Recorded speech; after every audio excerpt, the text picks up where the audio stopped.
तो armadillo आया है. This is the, as I just told you, this is the card that is talking about what Sushant is feeling, and I will relate this card with one of the very important aspect that I have talked earlier in the reading, and it relates with this card. ये जो एक, sorry, not this card, this one, where he is feeling that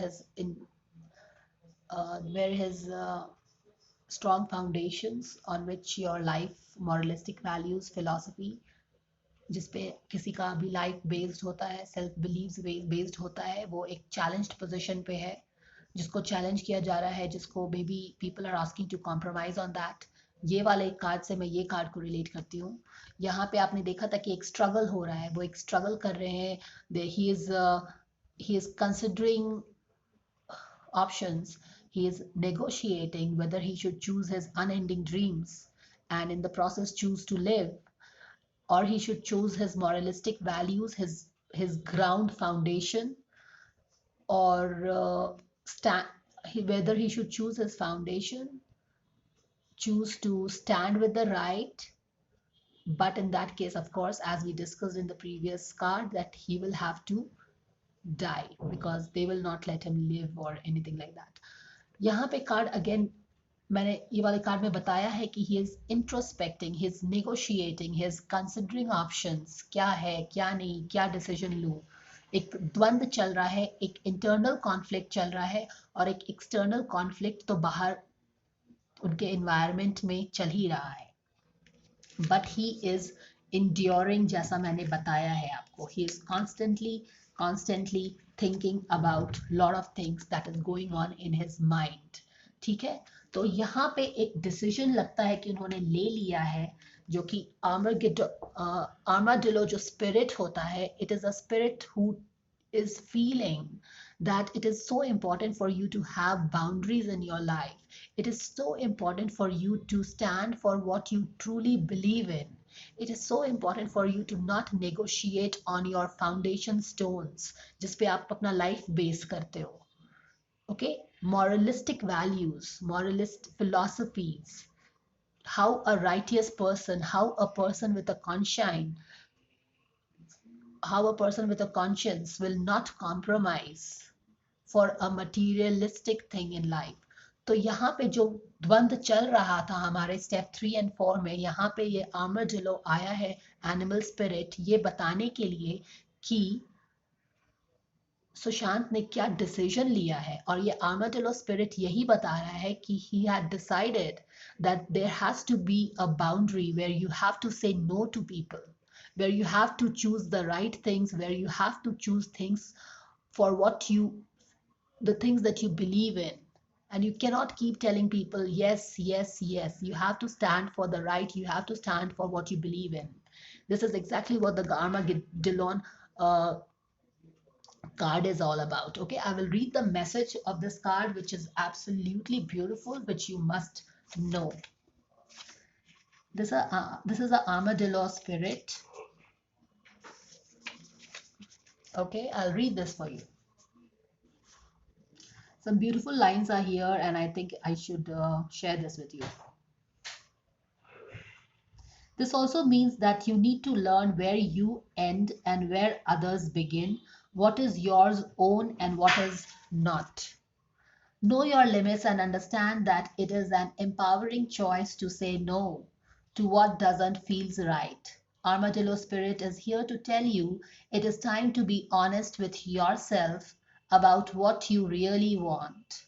Be clear on what you are agreeing to, declare your needs, and say no as a full sentence. There are acts of respect and kindness to others as well as to yourself.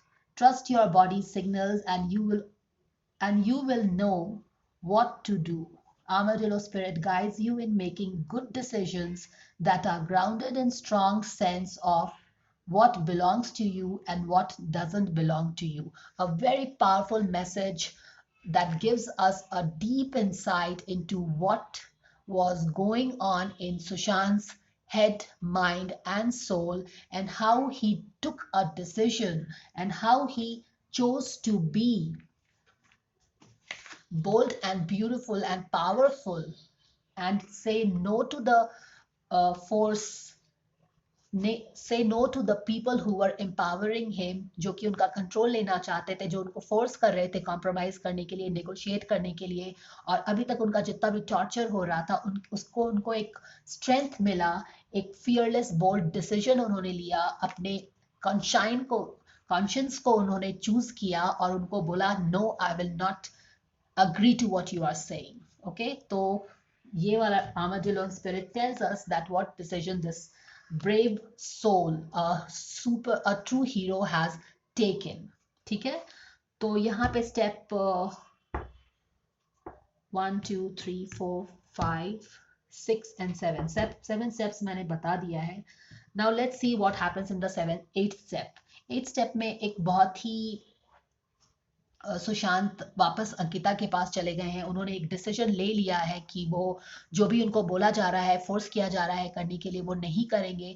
He will choose his moralistic values and he will stand for what he believes in. तो step 8 में हम देखते हैं कि उन्होंने decision ले लिया है। अभी वो वापस एक इंट्रोस्पेक्शन में तो नहीं बोलेंगे, बट वो एक पास्ट में चले गए हैं जहां पे वो अंकिता के बारे में सोच रहे हैं। हमारी क्वीन ऑफ एरोज वापस आ गई है। क्वीन ऑफ एरोज जो कि क्वीन ऑफ वॉन्ड होती है, पावरफुल क्वीन होती है, वो उनके बारे में सोचने लगे हैं। और वो सोच रहे हैं एक आपको याद होगा कि जब हम लोगों ने last 14 days of Sushant on earth किया था, तो वो कॉन्स्टेंटली एक अंकिता के बारे में सोचते रहते थे। Sorry, he was constantly thinking about those simple days when laughter was fun, and there were not, maybe there was not that much of success at that time, but there was that peaceful time where they used to do simple dance and छोटी छोटी बातों को का मजा लेते थे, हंसते थे, खिलखिलाते थे, डांस करते थे। Life was so peaceful and so fun and full of dance and music। तो वो वाला एस्पेक्ट फिर से आ गया है इस वाले रीडिंग में, जहाँ पे वो अंकिता के बारे में सोच रहे हैं और उनको लग रहा है कि अब ये सपना पूरा नहीं होगा। अपोजिट में है, उनको अब लग रहा है कि उनका जो भी ड्रीम था क्वीन ऑफ वॉन्ड्स के पास, शायद उन्होंने डिसाइड कर लिया था कहीं कि जैसा न्यूज में भी आया है कि he wanted to break up with Ria, he was not happy with the relationship.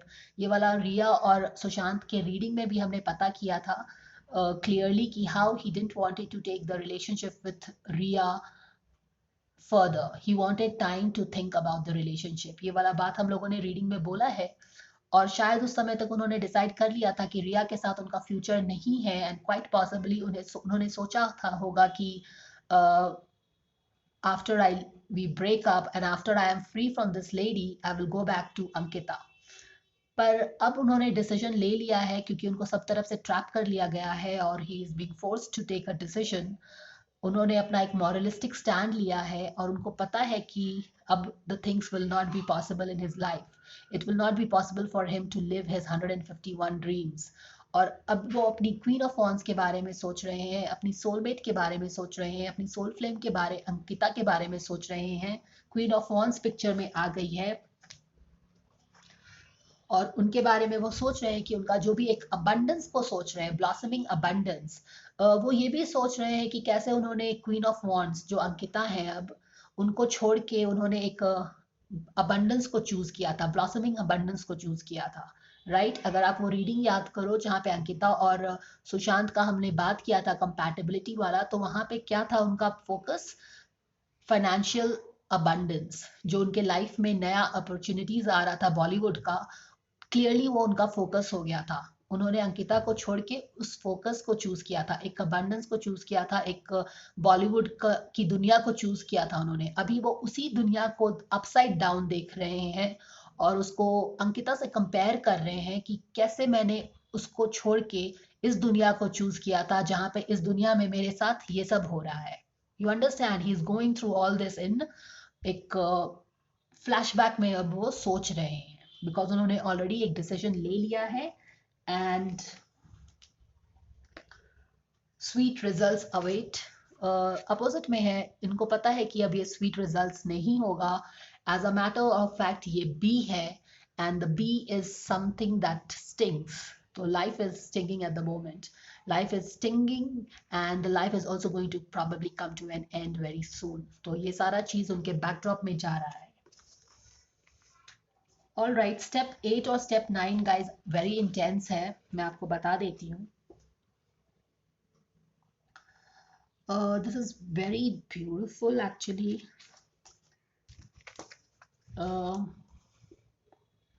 उन्होंने डिसीजन ले लिया है. डिसीजन लेने के बाद वो उन्होंने दो चीज को कंपेयर किया.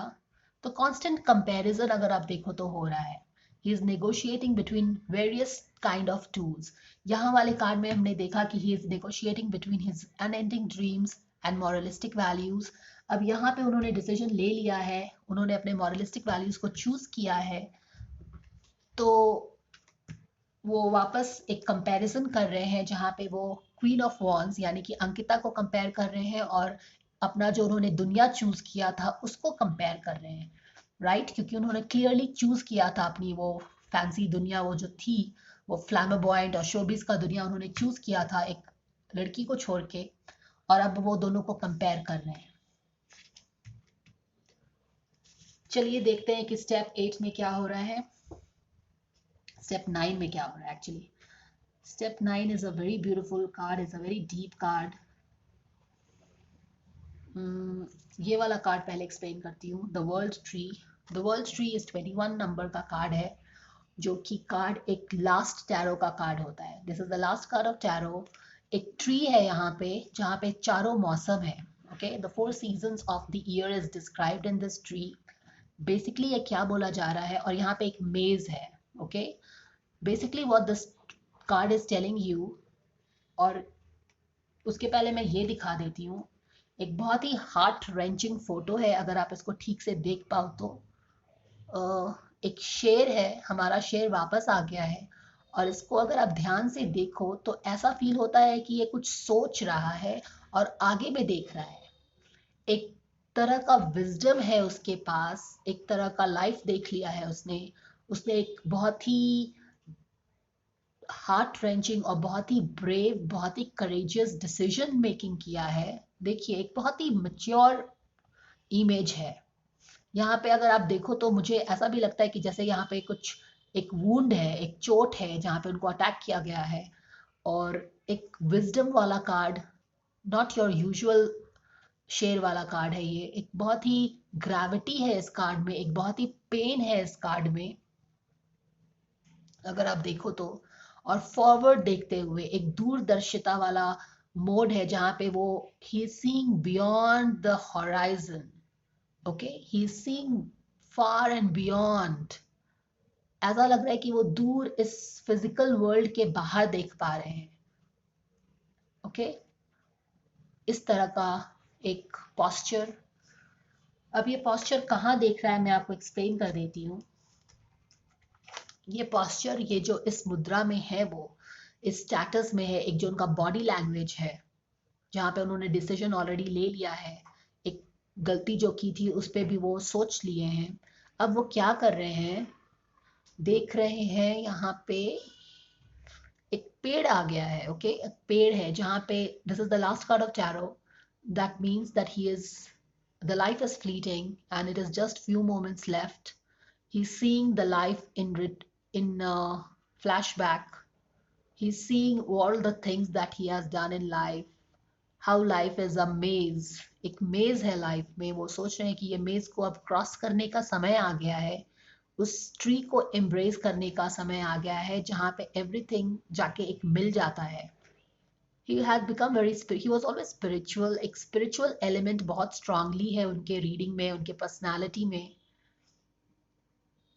एंड वो सोच रहे हैं कि अब इस टाइम आ गया है कि इस लाइफ के मेज को क्रॉस करके मुझे दूसरी दुनिया में जाना है, where everything will be full circle. He always remember that he has chosen a moralistic path. Okay, and this is 21-3 and this is not a coincidence but only a synchronicity की तीसरा दूसरा हर एक स्टेप का 3 cards है. इस वाले step का भी कार्ड आप देखो 21 है. 21 that is adds up to 3. 3 number जो होता है वो आपका एक एसेंडेड मास्टर्स का नंबर होता है। ओके, एसेंडेड मास्टर्स एक बहुत ही एंजेलिक नंबर है, दो नंबर है, दोनों वही चीज है। तो कहीं ना कहीं एक सोल पर्पस बहुत ही स्ट्रांगली आ रहा है, जिसको उन्होंने खुद से चूज किया था। उन्होंने लाइफ में अपना हर चीज चूज किया था, याद रखिए। उन्होंने इंजीनियरिंग में जाना चूज किया था, इंजीनियरिंग को छोड़ना चूज किया था, even getting very high rank. उन्होंने टीवी सीरियल चूज किया था, टीवी इंडस्ट्री को पीक पे छोड़ना चूज किया था, मूवी इंडस्ट्री में जाना चूज किया था, अपने तरह की मूवी करना चूज किया था।